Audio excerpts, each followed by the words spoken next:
बिस्मिल्लाहिर्रहमानिर्रहीम। ख़ातिन व हज़रात, अस्सलाम वालेकुम। नेशन टीवी के इस ख़ुसूसी प्रोग्राम के अंदर आपका मेज़बान अनाबिग़ अली हाज़िर खिदमत है। ख़ातिन व हज़रात, इंसानी तारीख़ को अगर बग़ौर जायज़ा लिया जाए तो इंसानी तारीख़ के अंदर इंसान पैदर पे मुख्तलिफ़ मुश्किलात का सामना करता चला आया है।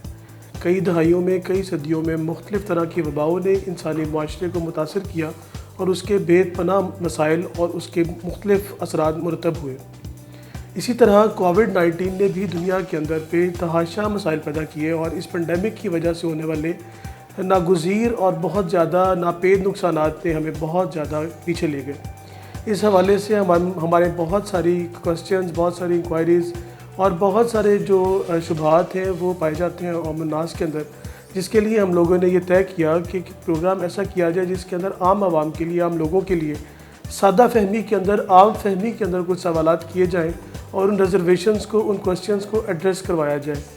इन तमाम सवालात के लिए, इस गुफ्तगू के लिए हमारे साथ मौजूद हैं one of the finest practitioner और office bearer Pakistan academy of family physicians doctor Asim Shafiq sahab. Thank you very much sir for your time. आपके वक्त का बेहद शुक्रिया। सर ये बताइएगा, कोरोना वायरस की इस वक्त तीसरी लहर चल रही है। हम ये जानना चाहते हैं कि कोविड-19 की फ़र्स्ट वेव, सेकेंड वेव और थर्ड वेव के अंदर ऐसा क्या फ़र्क है कि पहली वेव के अंदर खौफ व हरास बहुत ज़्यादा था, जबकि अमवात और इसका इम्पेक्ट कदरे कम था, जबकि आज तीसरी वेव के अंदर अमवात बहुत ज़्यादा और लोगों के अंदर खौफ बिल्कुल नहीं है। नहमदुहु व नुसल्ली अला रसूलिहिल करीम। बहुत मेहरबानी नाबिल। मसला ये है कि जब पहली वेव आई तो चूँकि इससे पहले चाइना उस चीज़ को भुगत चुका था, बाकी यूरोप उसमें चल रहा था, लोगों में एक डर और खौफ पाया जाता था। लोग बार बार हाथ भी धोते थे, अपने आप से सोशल डिस्टेंसिंग भी करते थे और अपने खाने पीने का भी परहेज़ करते थे। लोगों ने बाहर से खाना बंद कर दिया था, घर में ही सब कुछ करते थे। और चूँकि घर में जो एक फैसिलिटीज़ होती हैं, जो सफाई सुथराई होती है, वो बाज़ारों में नहीं होती, जिसकी वजह से चूँकि उस वक्त ट्रीटमेंट भी नहीं था, हर बंदे पर खौफ एक अंसर शामिल था।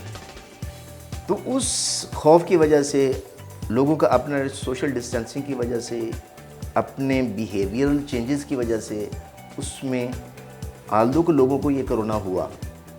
और उस वक्त हमारे पास ट्रीटमेंट भी नहीं था, जिसके पास जो आता था, जो देता था, वही ट्रीटमेंट था। लेकिन उसमें अमवात इसलिए कम से कम हुई, इसलिए कम हुई कि हमारा एक तो बॉडी का डिफेंस सिस्टम जो है बिलखुसूस पाकिस्तान का, वो दूसरे अक़वाम से बेहतर है। क्योंकि हम तो छोटे होते से ही नज़ला ज़ुकाम खांसी पे पैदा होते हैं और एंड पर ही नज़ला ज़ुकाम खांसी तक लेके चलते हैं, तो इसलिए हम बहुत सारी वायरस से इम्यून हो चुके होते हैं। लेकिन चूँकि ये एक नया वायरस था, नए वायरस ने आगे जिस को टच किया, वो डेफिनेटली उसको नुकसान पहुँचाया और उस पर भी प्लाज्मा, उस पर ही वैक्सीन, उस पर ही सब कुछ ये बहस चलती रही।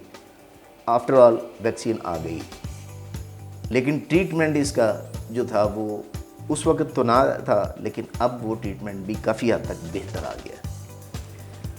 अब तक पहली वेव से लेके अब तक, अब 42nd मेरी की जनरेशन आ चुकी है इसकी, यानी कोविड-19 में इतनी म्यूटेशन हुई है कि अब 42 पे चले गए हैं। और ये जो 42 वाला है, ये आया है यूके से। और यूके वाला जो है वो ज़्यादा बुरा है, इसकी जो डेथ रेट है वो भी ज़्यादा है। इसने वहाँ पर भी काफ़ी तबाही मचाई और चूँकि हमारी नेग्लिजेंस गवर्नमेंट लेवल पे भी हुई, हम लोकल लेवल पे भी हुई, क्योंकि बाकी कौमों ने उसी तरह इसको ट्रीट किया जिस तरह पहली वेव को करते। बिल्कुल सही। लेकिन हमने अपने एयरपोर्ट खुले छोड़ दिए, अपने सब कुछ खुला छोड़ दिया। जो वहाँ से आया, डेफिनेटली बहुत से पाकिस्तानी यूरोप में हैं, जब उन्हें थोड़ी सी इजाज़त मिली वो भागम भाग इधर पहुँच गए, अपने साथ वायरस भी ले आए।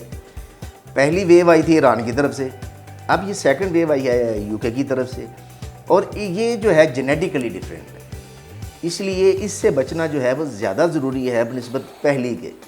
अब आल्दो के इसका ट्रीटमेंट है, लेकिन वो कुछ हद तक है, नॉट 100%। ये जो हमें ये कंसेप्ट पाया जाता है कि जी हम एंटीवायरल भी आ गई, अब फ़लाँ भी आ गई, फ़लाँ भी आ गई, लेकिन नहीं, डेथ्स अब भी हो रही हैं और थोड़ी नहीं हो रही, पहले से ज़्यादा हो रही है। इसलिए कि लोगों ने अपने आप में वो सोशल डिस्टेंसिंग छोड़ दी, अपना बिहेवियर, यानी पहली वेव पे जो वो कॉन्शियस थे, सेकंड वेव पे उतने कॉन्शियस नहीं हुए, थर्ड वेव पे तो बिल्कुल वो समझ रहे थे कि ये तो मसला ही कोई नहीं, कोरोना जो है वो एक झूठ है। लेकिन वो जो झूठ अब नज़र आ रहा है, वो एक बड़ा मुश्किल मरहला है हमारे लिए, बिलखुसूस जनरल प्रैक्टिशनर के लिए, क्योंकि मरीज़ सबसे पहले रिपोर्ट ही जनरल प्रैक्टिशनर के पास करता है। सर बिल्कुल यही सवाल हम आपसे करना भी चाह रहे थे, बड़ा ही पब्लिकली क्वेश्चन है कि लोगों का एक तासुर ये मुसलसल रहा कि अस्पताल नहीं जाना, अस्पताल जाते हैं तो टीका लगा के मार देते हैं, अस्पताल जाते हैं तो डॉक्टरों को 5 लाख रुपया दिया हुआ है या मुख्तलिफ कीमतें उसकी मार्केट में आई कि इस तरह से करके टीका लगा के वहाँ पे मरीज़ को मार दिया जाता है, और जो हजरात अस्पताल नहीं पहुँचे वो बच गए। तो हम बिलखसूस आपके पास हाजिर होने का मकसद भी यही था कि आप चूँकि एक मुसलसल day to day general practice के अंदर आपका खिदमत सर अंजाम दे रहे हैं, तो सर ये बताइएगा कि जनरल प्रैक्टिस के अंदर रूटीन में जो लोग आपके पास नज़ला ज़ुकाम खांसी बुखार इस तरह की बीमारियों के लिए आते हैं, उनके अंदर कोरोना की जो वबा है, कोरोना का जो मर्ज़ है, उसकी तादाद या उसकी प्रोबेबिलिटी कितनी ज़्यादा है? ये है कि चूँकि ये मौसम चेंज है, इसमें जितने भी एलर्जिक पेशेंट हैं वो बहुत ज़्यादा कॉमन होते हैं, और नज़ला ज़ुकाम इस मौसम का वैसे भी बीमारी है। लेकिन इस दफ़ा वो इस बीमारी की वजह से या कोरोना की वजह से टोटली डिफरेंट तरीके पे आ रहे हैं, और उसकी सेवेरिटी बहुत ज़्यादा है।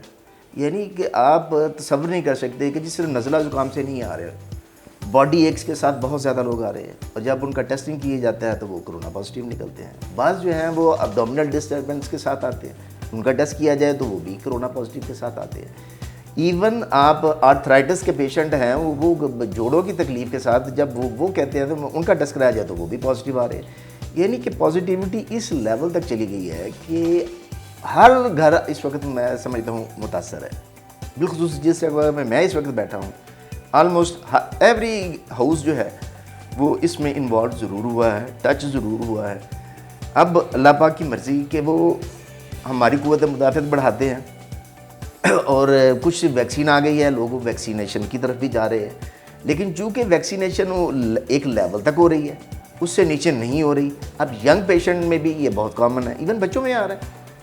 तो इसलिए ना तो बच्चों को वैक्सीनेशन हो रही है, ना यंग पेशेंट को वैक्सीनेशन हो रही है। सिर्फ अब शुरू हुई है 50 अबव, ठीक है, 60 अबव जो है वो तो काफ़ी हद तक जो है उन्होंने लगवा ली है।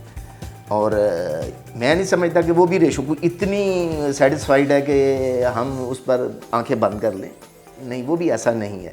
जो पढ़े लिखे लोग हैं उन्होंने जाके करवा ली है, जो दूसरे लोग हैं वो जाके नहीं करवा रहे, क्योंकि इसके साइड इफ़ेक्ट्स ही बहुत हैं। चूँकि ये साइड इफ़ेक्ट्स जो हैं ये मेरा नहीं ख्याल कि कोई इतने ज़्यादा हैं। एक लाइफ के बदले में आप उसके साइड इफ़ेक्ट देखें तो मेरा ख्याल है कि लाइफ को सेव करना बेहतर है बनिस्बत आप उसके साइड इफ़ेक्ट्स पे जाएं। बिल्कुल। तो इसलिए मैं तो ये चाहता हूँ, मैं गवर्नमेंट से भी ये कहूँगा कि जितनी जल्द हो यंग को भी लेके आए, इसमें इन्वॉल्व करें। और अगर बच्चों की वैक्सीन तो अभी आई नहीं, अल्लाह करे कि वो भी आ जाए तो डेफिनेटली फिर सेफ्टी जो है मार्जिन ज़्यादा हो जाए। सर ये बताइएगा कि हमने इस वक्त पाकिस्तान के अंदर आज ही के दिन के अंदर 103 जो हाईएस्ट हमारा डेथ टोल है उससे सफ़र किया है। अब पहली वेव के अंदर ये कम था, इस बार ये चूँकि वायरस जैसा आपने कहा कि लीथल बहुत ज़्यादा है।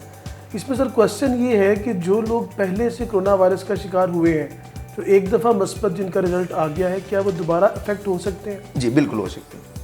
क्योंकि इसकी जो देखा गया है कि बॉडी के अंदर जो एंटीबॉडीज़ बनती हैं, जबकि कोई किसी को कोरोना वायरस टच करता है तो बॉडी का क़ुव्वत मुदाफ़ियत जो है वो इन्हांस होता है, उसमें टी सेल्स बाकी सेल्स जो है वो एक्टिवेट होते हैं और उसके ख़िलाफ़ जो है क़ुव्वत मुदाफ़ियत पैदा करना शुरू कर देते हैं।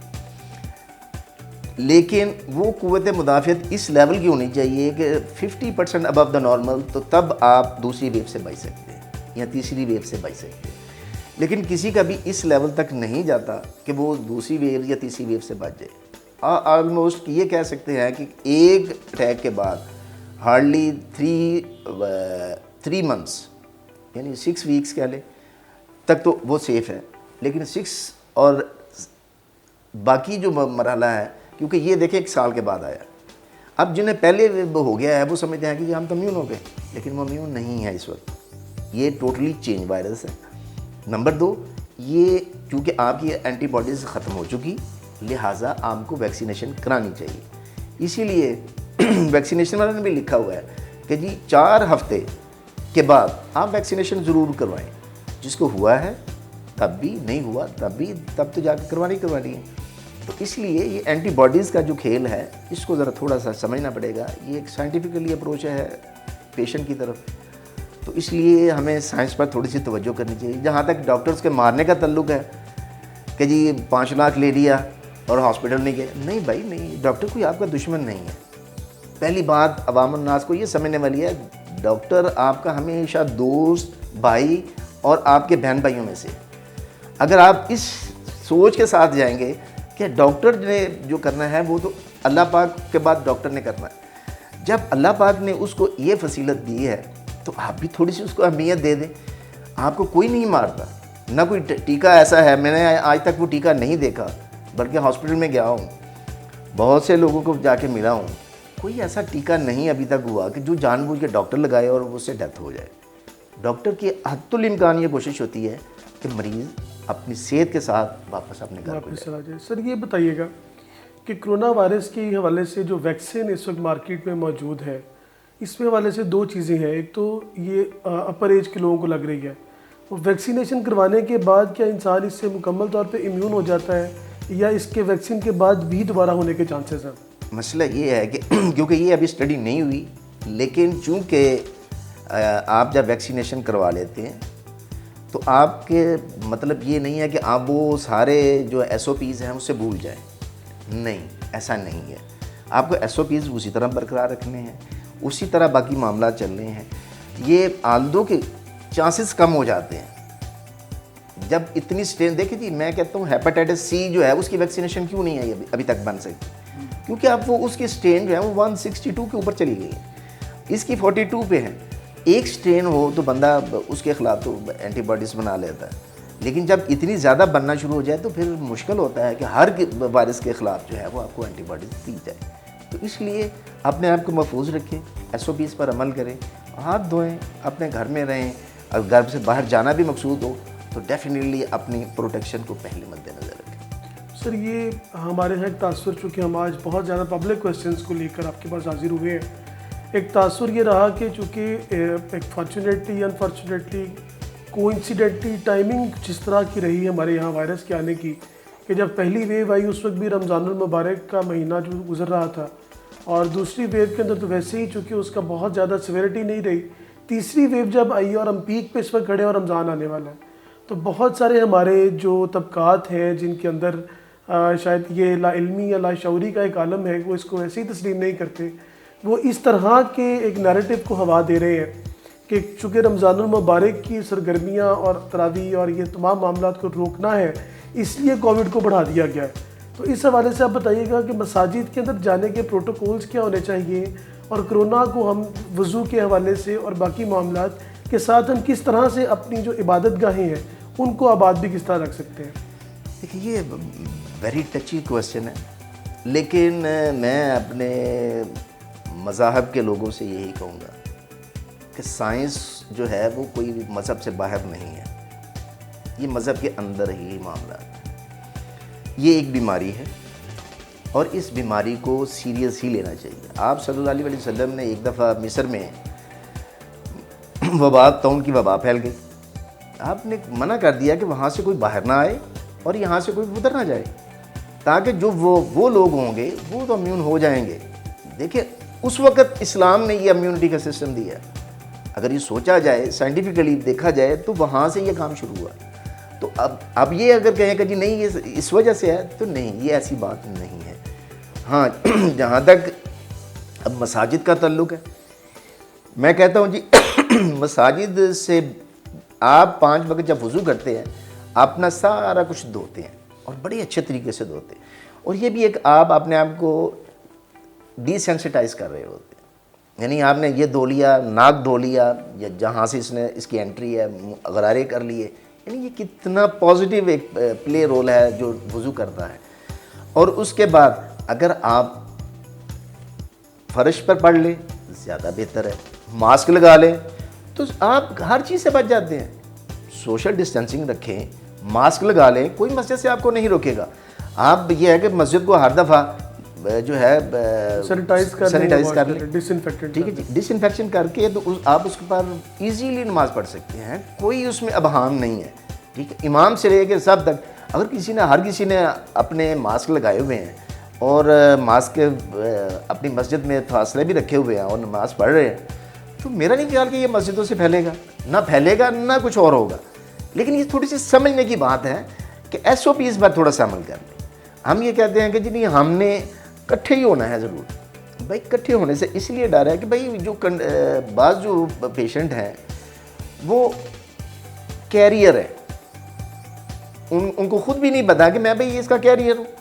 जब उन्हें पता नहीं, वो आपके साथ खड़ा होगा तो वो आपको वो लगा सकता है, हालांकि उसको कुछ नहीं कहेगा लेकिन आपको कहेगा। तो इसलिए ये अगर फासला रख लेंगे तो आपकी भी सेफ्टी है, दूसरे की भी सेफ्टी है। मास्क लगा लेंगे तो सबकी सेफ्टी है। मास्क लगा लेंगे तो सबकी सेफ्टी है। सर ये बताइएगा कि रमज़ानुल मुबारक की आमद है और मुसलमान अपने तमाम तर जो मजहबी जज्बात हैं उनके साथ जो क़याम सियाम है वो मामलात करेंगे, तो रोज़े की हालत होगी, यकीनन लोगों के अंदर प्यास और वो तमाम चीज़ें भी चलेंगी, मौसम भी आगे सरमा की तरफ हम जा रहे हैं। तो इसके अंदर रोज़े के साथ तो आपकी इम्यूनिटी नेचुरली बॉडी के अंदर इंटेक ना होने की वजह से कम होती है। नहीं, अल्लाह पाक ने ये बड़े अच्छे सिस्टम बनाए हुए हैं। ये बॉडी का कुव्वत मुदाफ़ियत इससे बेहतर होती है, कम नहीं होती। कभी आप देख, ये अल्लाह पाक ने जो सिस्टम बनाए हैं ना कि रोज़े वाला, ये कह लें कि आप एक दफ़ा से जिस तरह गाड़ी आप ट्यून कराते हैं ना, अल्लाह पाक आपके बॉडी को एक माह में ट्यून कर देते हैं, आपके जिगर को, आपकी तिली को, आपके गुर्दों को, आपके फेफड़ों को, एवरीथिंग। और ये साइंस ने प्रूव किया है कि यार ये 30 दिन रोज़े रखना और उसके बाद आप उस बंदे को देखें, उसके पहले लेवल चेक कर लें आप, उसके बाद के लेवल चेक करें, वो तो कहेंगे ये तो बिल्कुल नॉर्मल है। तो इसलिए ये कुव्वत मुदाफ़ियत पर इसका कोई भी ऐसा असर नहीं है कि भाई रोज़ा रखने से जो है मुझे कोरोना हो जाएगा। नहीं, ऐसी बात नहीं है। आप रोज़ा रख सकते हैं, आप बस SOPs पर अमल करें। सर इसमें कोई ख़ास तरह की अज्जा, कोई ऐसे खुराक ऐसी जो शामिल की जाए रमज़ान में जिससे आप समझती हैं कि मतलब एनर्जी बूस्ट है? एनर्जी बूस्टर देखिए जी, हमारे यहाँ आमतौर पे जो लिया जाता है, पकौड़े लिए जाते हैं, समोसे लिए जाते हैं, दही बड़े लिए जाते हैं और चावल लिए जाते हैं, और ये कह लें कि लस्सी ली जाती है, रूह अफ़ज़ा लिया जाता है, दूध लिया जाता है, दही लिया जाता है। अगर आप ये दर्द आप छोड़ दें, समोसों को आप छोड़ दें, ज़रा पकौड़ों को, आप फ्रूट लें, आप ड्राई फ्रूट ले सकते हैं, दूध लें, जिस भी हालत में ले लें, तो आप अपने आप की अपनी एनर्जी जो है वो बूस्टअप कर सकते हैं। भाई एक आपने अफ्तारी के वक्त ले लिया, एक आप जाके सहरी के टाइम खा लिया। अगर दरमियान में आप समझते हैं कि मज़ीद कुछ लेने की ज़रूरत है तो आप तरावी पढ़ के तो उसके बाद कुछ ले सकते हैं। आप फल लें, आप ये चीज़ें लेंगे तो आपको रोज़ा कुछ नहीं कहेगा। कुछ नहीं कहेगा। सर यहाँ पे फल की जब हमने जिक्र किया तो हमारे यहाँ चूँकि सोसाइटी के अंदर इस वक्त डायबिटीज़ बहुत ज़्यादा है, तो चूँकि कोविड में ये देखा गया कि जो कोमॉर्बिडिटीज़ थी, लोगों के अंदर एक से ज़ायद बीमारियाँ थीं, उनको इसने ज़्यादा मुतासिर किया उनकी निस्बत जो लोग सिर्फ कोरोना वायरस से मुतासिर हुए। तो उनके लिए आप क्या सजेस्ट करेंगे रमज़ानुल मुबारक के हवाले से बिलखुसूस, और उसके अलावा बिलअमूम फ्रूट्स और वो तमाम बाकी जो अज्जा हैं? असल में बात ये है कि हम डायबिटिक को जो है ना वो इन लिमिट करते हैं वैसे भी रोज़े के लिए, ठीक है। जो इंसुलिन पे है हम उसे कहते हैं कि भाई ना रखो। जो with comorbid conditions like renal failure है, हार्ट फेलियर है, या MI का पेशेंट है, उसको हम वैसे भी नहीं रखने देते। उसे कहते हैं नहीं, आप इसको नहीं कर सकते। हाँ, जो ओरल पे हैं उनको हम थोड़ा बहुत ऊपर नीचे करके तो कर सकते हैं, लेकिन वो भी देखते हैं कि यार इसका बॉडी क्या इस लेवल की बर्दाश्त कर लेगी। ये डॉक्टर्स पे डिपेंड करता है कि वो मरीज़ को सही तरीके पे एनालाइज़ करे और एनालाइज करने के बाद फिर उसको प्रॉपर एडवाइस करे। और ये मरीज़ पर भी लाहक है कि वो डॉक्टर की बात को अच्छी तरह समझे। हमारे यहाँ ये एक बहुत बड़ा अलमा है कि हम डॉक्टर की बात सुनते नहीं, अपनी बात करते हैं। हम उधर धड़ाधड़ मीठा लेते हैं, फिर हम एक गोली की बजाय 4 गोलियाँ खाते हैं, फिर हम जनाब दरमियान में जाके तो हम समझते हैं कि जी अब हमारा काम ख़राब हो रहा है। तो फिर डेफिनेटली भाई आप अगर उसके साथ चलेंगे, जो आपको SOPs दिए हुए हैं, आपको न्यूट्रिशनल चार्ट दिया हुआ है, अगर आप उसके साथ चलेंगे, और वो भी बड़े लिमिटेड लोग होते हैं, यानी सिर्फ सिंपल किसी को डायबिटीज़ है तो वो तो ठीक है। कोमार्बिड में तो कभी भी आप नहीं रखवा सकते, जो इंसुलिन पे है उसको नहीं रखवा सकते आप, वैसे भी नहीं रख सकता वो। तो इसलिए वो तो एक कंडीशनल जो है ना वो ऑप्शंस हैं, तो वो उसके हिसाब से ही चलना चाहिए। ये थोड़ा सा मरीज़ को हमें थोड़ा सा अपनी डाइट को जो है उस हवाले से बैलेंस करने की ज़रूरत होती होगी। जी जी। सर ये बताइएगा कि कोविड-19 के अंदर एक और जो बहुत अहम चीज़ पूरी दुनिया ने एनालाइज़ की कि लोगों के अंदर एक स्ट्रेस और डिप्रेशन का आलम बहुत ज़्यादा आया। लोग डिप्रेशन में गए, एंजाइटी इसके अंदर बहुत ज़्यादा रेज़ कर गई। तो इसको हम किस तरह से कंट्रोल कर सकते हैं, किस तरह से क्या परसेप्शंस हैं जो बिल्ड की जाए जिनसे हमारी डे टू डे लाइफ और इसके अंदर लाइफस्टाइल का कितना किरदार है और कैसा होना चाहिए? लाइफस्टाइल का बहुत मेन किरदार है इसमें। देखिए ये असल में होता ये है कि कुछ लोग वैसे ही असाबी तौर पे कमज़ोर होते हैं, वो किसी भी ऐसे पेशेंट के पास चले गए जिससे कोविड हुआ, जब उसकी हालत देखते हैं तो वो अपने ताई सोचते रहते हैं कि ये क्या हो गया, अगर मुझे हो गया तो मैं क्या करूँगा। यानी वो डेफिनेटली उसका खौफ एक अपने ऊपर मुसल्लत करके वो डिप्रेशन में चले जाते हैं। हालांकि चाहिए ये कि जैसे ही वो ये चीज़ महसूस करें, किसी भी अपने फैमिली फिजिशियन को जाके बता दें, अगर वहाँ से नहीं कंट्रोल हो रहा तो फ़ौरन अपने साइकियाट्रिस्ट के पास जाएं, ताकि वो जो बात है वो फौरी तौर पर वहीं पर ट्रीट कर दी जाए, तो कोई ऐसा मसला आएगा नहीं। ये मसला तभी आता है कि जब हम बाहर खड़े हो जाते हैं, किसी को ये भी पता होगा कि ये बंदा खुद डॉक्टर है, मैं कहूँगा मुझे सर की दर्द है, हर बंदा अपना नुस्खा मुझे दे के जाएगा। जब हम उन नुस्खों को इस्तेमाल करते हैं तो हम ठीक होने की बजाय अपने पे बर्डन डालते हैं, अपने जिस्म पर भी, अपने जहन पर भी, अपने हर चीज़ पे बर्डन डालते हैं। जब वो बर्डन डालते हैं तो डेफिनेटली फिर वो जितनी भी साइकेट्रिक इलनेस है फिर वो बढ़ती है। सर ये बताइए कि हम लोग चूँकि इस वक्त घरों के अंदर हैं, बच्चों को स्कूलों से इस वक्त छुट्टियाँ हैं, बच्चे घर के अंदर हैं और साथ ही महदूद रहने की भी हिदायत हैं, तो उस जो एक महदूद सतह है इंसान की, एक फितरत है कि उसको एक जगह पे अगर आप कैद कर दें या बंद कर दें तो उसके अंदर नेचुरली स्ट्रेस लेवल बढ़ जाता है। तो क्या ये मुमकिन है कि हमारे बच्चे या जो बुज़ुर्ग हैं, जो जवान हैं, वो सुबह के वक्त अपना किसी पार्क का रुख कर लें और वहाँ पे एक्सरसाइज या वर्जिश करें या घर से बाहर निकलें खुली फ़िज़ा के अंदर? नहीं, देखिए बात ये है कि जो खुली फ़ज़ा है ना वो आम रूटीन में तो बहुत अच्छी है, लेकिन कोविड में अगर वो एक दफ़ा इन्फेक्टेड हो जाए तो फिर जो भी जाएगा उसमें फिर मसला ख़राब होगा, क्योंकि आप अपने पाँव के साथ लेके आएंगे। कोई भी एक पेशेंट उधर से थूकता चला गया, अपना स्नीज़ करता चला गया, बाकी मामला करता चला गया, आप अपने बूटों के साथ अपने घर ले आएंगे तो फिर क्या होगा, पूरा घर मुतासर होगा। भाई आप अपने घर में रह के एक्टिविटीज़ करें। देखिए आप टीवी की एक्टिविटी नहीं कर सकते, उनके साथ आप लूडो खेल सकते हैं, उनके साथ आप कैरम खेल सकते हैं, उनके रवायात को बरकरार रखते हुए आप यानी कि ये चीज़ें रख के तो आप अपने घर में बड़ा पुरसुकून रह सकते हैं। और मेरा ख्याल है कि हमने पिछले जब पहला भी आया था तो ऐसे ही किया था, अब है तो अब यही कर रहा हूँ मैं घर में। तो अल्लाह का शुक्र है कि घर में कोई टेंशन नहीं है, एवरी पर्सन इज़ नॉर्मल ना हो। बिल्कुल सही है। तो सर ये बताइएगा हमें कि इस वक्त चूँकि कोविड अपने पीक के ऊपर है और अभी अगर हम उसके जो आदाद शुमार है उसका जायज़ा लें तो 44,000 के करीब टेस्ट हुए हैं, जिसके अंदर से कुछ 4,500 के करीब पेशेंट जो है पॉजिटिव रहा है। तो 10% के अराउंड इसकी इस वक्त पूरे मुल्क के अंदर जो परसेंटेज NCOC के मुताबिक सामने आई है, ये वो लोग हैं जो रिपोर्ट हो गए हैं। इसके अलावा जो जनरल प्रैक्टिशनर्स के पास आते हैं वो अनरिपोर्टेड है। तो थोड़ा सा अवामुन नास के लिए ये बताइएगा कि अवामी रवैये जिसके अंदर बिलखुसूस कोविड को बुरा समझना, कोविड वाले मरीज़ को बुरा समझना, इसको एक अछूत वाली कॉन्सेप्ट के अंदर ले जाना, इसको बुरा समझते हुए आप क्या समझते हैं लोगों को इसके ऊपर किस तरह रिएक्ट करना चाहिए, इसकी परसेप्शन के ऊपर? क्योंकि जो कोई बीमार होता है वो अपना अजीज़ ही होता है और उसके साथ अफिलिएशन भी होती है हर बंदे की। आम तौर पे ये अफिलिएशन जो है यही पूरी फैमिली को मुतासर करती है। हाँ, जैसे ही पता चले बेहतर तरीका ये है कि आप उससे 6 फुट का फासला रखें उसको खाना दें, उसका बाथरूम अलग कर दें, उसको खाना डिस्पोजेबल में दे दें, और उसको कहें कि भाई अपने उधर कपड़े जो हैं वो अपने टब में वो सर्फ डाल के रख दे, उसमें आधा घंटा भिगो दे, क्योंकि इसका इलाज सिर्फ साबुन है। ये उसके कपड़े उसमें धो लेंगे, उसके नॉर्मल कपड़े में धो लोगे, ठीक। आप बाकी आप उसके पास 6 फुट के फासले पर आके तो आप लेकिन ये है कि फ़ज़ा जो है उसको साफ़ रखना चाहिए, वो वेंटिलेशन होनी चाहिए उसके कमरे की, उसमें धूप का इखराज ज़रूर होना चाहिए। यानी इन चीज़ों को मद्देनज़र रखते हुए अब देखिए कोई भी बंदा बिल्कुल तनहा नहीं है। मैं अफसोस के साथ कहता हूँ कि एक प्रोफेसर साहब मेरे पास आए, उन्हें कोविड था। मैंने उन्हें कहा कि जी आप ये फॉलो कर लें।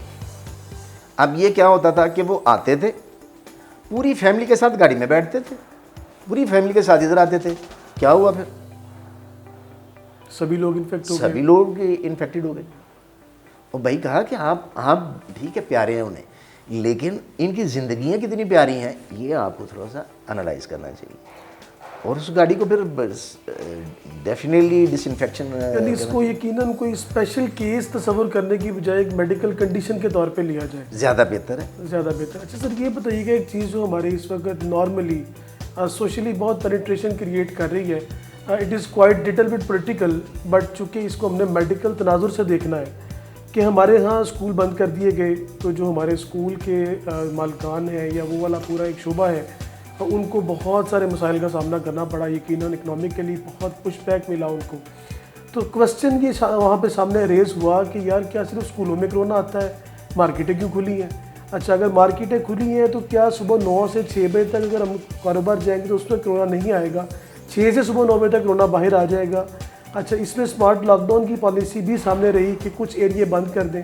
तो इस हवाले से हमें मेडिकल इस वायरस का बिहेवियर बताइएगा कि क्या ये जो हमें SOPs गवर्नमेंट दे रही है कि 9 से 6 आप दुकानें खोल लें, 6 के बाद बंद कर दें, इसमें आपका मेडिकली नुक्ता नज़र क्या है सर? देखिए मसला ये है, जो मेडिकल पॉइंट ऑफ व्यू तो मैंने आपको बड़ा क्लियरली मैंने आपको बात समझा दी। यहाँ तक स्कूलों का ताल्लुक है, क्योंकि स्कूल ओपन नहीं है, दे आर क्लोज्ड, उनकी सीटिंग भी पास पास है। चलें वो सीटिंग भी दूर दूर कर लें, लेकिन एक ने खांसा कितने जरासीम गए, ठीक, बिलियंस। वो बिलियंस जो हैं वो एकदम फ़ज़ा में गए, साथ वाला इधर वाला मुतासर, इधर वाला मुतासर, ठीक। इसलिए वो क्योंकि स्कूलों में तो ओपन है ही नहीं।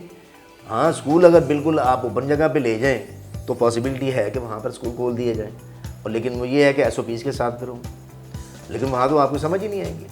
देखिए हमारी फैमिली कौन ना हो सकी, क्यों ना हो सकी?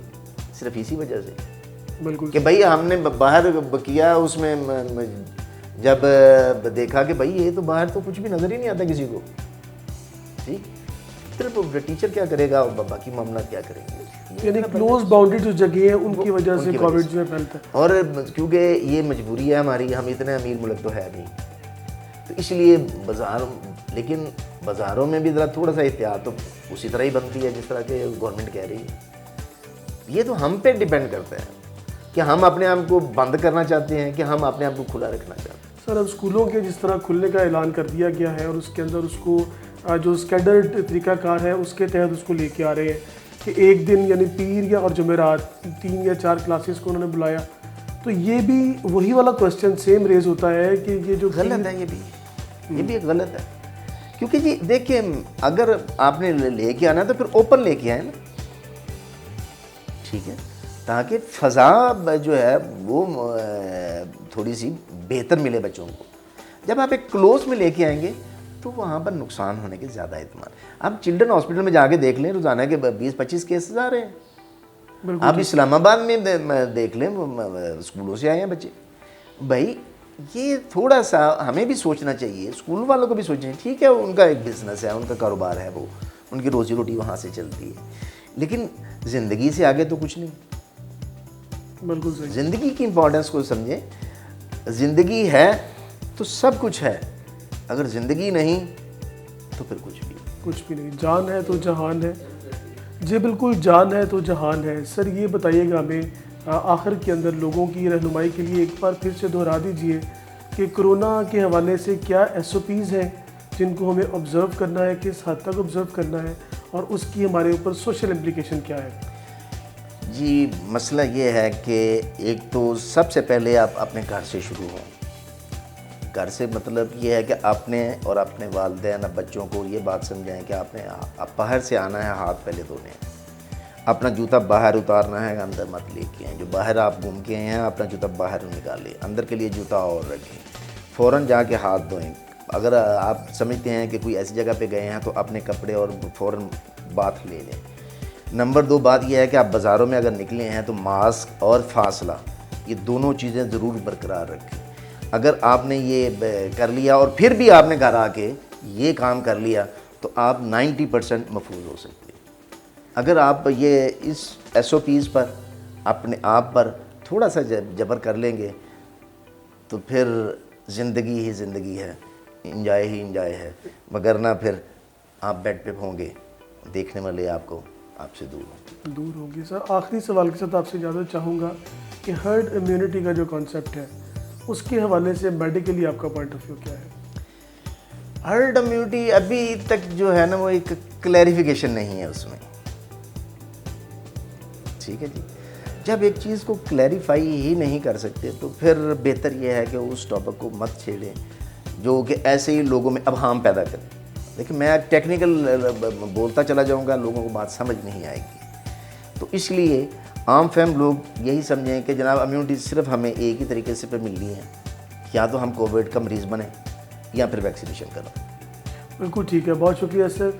बिल्कुल नाज़रीन, जैसा कि आपने पूरा प्रोग्राम देखा और हमने हमारे पूरी गुफ्तगू के अंदर एक ही लफ्ज़ को कई बार आपने सुना होगा, SOPs को अगर हम अपनी ज़िंदगी के अंदर अपना लें तो यकीनन हमारे जो रोज़मर्रा के मामलात हैं, जो हमारे डे टू डे अमूर हैं, जो डे टू डे रूटीन है, उसको हम एग्जीक्यूट करने में कामयाब हो सकते हैं। SOPs ही इस वक्त हमारी नई दुनिया का इट्स अ न्यू नॉर्मल। तो जो पोस्ट पेंडेमिक वर्ल्ड है उसके अंदर SOPs का ही बुनियादी किरदार है। मास्क पहने, फासला रखें, आपको यकीनन आपके मामलात करने से कोई रोकेगा नहीं। अल्लाह ताला मेरा, आपका, हम सब का हामी नासिर हो। अपने मेज़बान अनाबिग अली को इजाज़त दीजिए। अल्लाह ने के बाद।